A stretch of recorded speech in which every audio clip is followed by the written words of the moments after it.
अस्सलाम वालेकुम। आज मैं मुखातिब हूँ सियालकोट की आवाम से, सियालकोट के मेरे भाई, मेरे दोस्त, मेरे बुजुर्ग, मेरी बहनें और उन सब लोगों से जो कि मुझे जानते भी हैं और जो कि मुझे नहीं भी जानते। तो जो लोग मुझे देख रहे हैं, जिन जिन लोगों से मेरी कभी मुलाकात रही है और उन्होंने मुझे, वो जानते ही होंगे ऑब्वियसली, क्योंकि मेरा नाम है बैरिस्टर हसन रजा और मैं चौधरी आमिर रजा का सबसे बड़ा बेटा हूँ। और आज मुझे ये बात कहते हुए शर्म आ रही है कि मैं चौधरी अमीर हुसैन साबिक स्पीकर कौमी असम्बली का मैं पोता भी हूँ। काश मैं ना होता।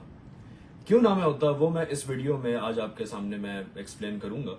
तो जैसा कि आप सारी सियालकोट की आवाम जानती हैं कि अल्लाह ने इस इंसान को काफी इज्जत दी जिसको ये संभाल नहीं सका, और इस बात पे पूरी सियालकोट की आवाम का मैं शुक्रगुजार हूं कि आपने इसको बहुत जल्दी पहचाना और इसको आपने सियासत से कम्प्लीटली निकाल के बाहर फेंका।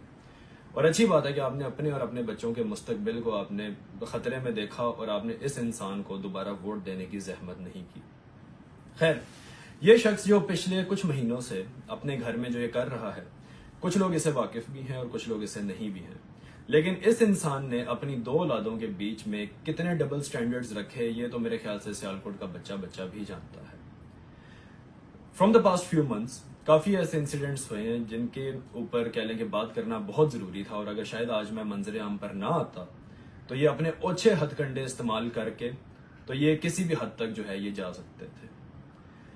अब बात अगर मैं पूरे बैकग्राउंड से लेके चलूं तो मेरे ख्याल से वो तो 10 साल पीछे चली जाएगी, लेकिन पिछले कुछ महीनों से जो चल रहा है वो मैं सामने आपके एक्सप्लेन करता हूं। जैसा कि काफी लोग जानते हैं, majority of people in living in Sialkot they know that my father was living in a property situated at कचहरी रोड। हार्वर्ड ग्रामर स्कूल के सामने जो घर था, एक वो गली जो जाती है, जो है भी इनके खैर से अमीर हुसैन स्ट्रीट इनके नाम पे, उधर वो रहते थे और काफी आई थिंक 30-40 साल से वो उधर रह रहे थे, मेरी पैदाइश से भी पहले के। मेरे अब्बू की जो वालदा थी, मेरी सगी दादी, वो भी उस घर में उनके साथ रहती थी, उनकी वफात भी वहां पे हुई। ये तो अपनी दूसरी फैमिली को ले गया, आई थिंक 95-96 में लाहौर में महल इन्होंने बनाया, तो ये उधर चले गए। और मेरे वालिद साहब को और उनकी अम्मी को, और फिर बाद में मैं पैदा हुआ, मेरे छोटे भाई बहन पैदा हुए, तो हमने वहां पे अपना जो वक्त है वो गुजारा। अगस्त 2024 की बात है, कोई 4-5 महीने पहले की बात है कि मेरे वालिद साहब ने एक स्टेप लिया। उन्होंने एक, उनकी मर्जी थी कि यार हम यहाँ से मूव होके हम किसी और घर में चले जाएं। ठीक है, हर किसी की ख्वाहिश होती है। तो उन्होंने सिटी हाउसिंग सियालकोट में बहरहाल उन्होंने घर एक लिया रेंट पे, खरीदा नहीं, रेंट पे घर लिया।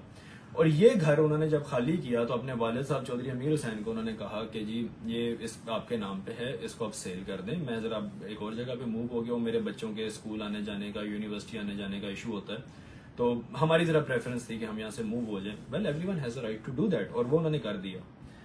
ये बात चौधरी